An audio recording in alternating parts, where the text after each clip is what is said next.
Kojeal di warben leorioù. Da beta servij a leorioù. Da ziski, den emzidui da un vreal. Leorioù a bep seurt a zo.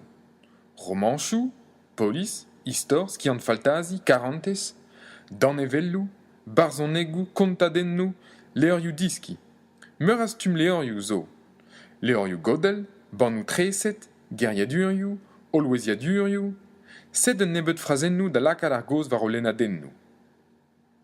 A roman neve gant Stephen King peus lenet? Mon o klas ke leor a bled gant al liorza. Adem banet e bet Harry Potter?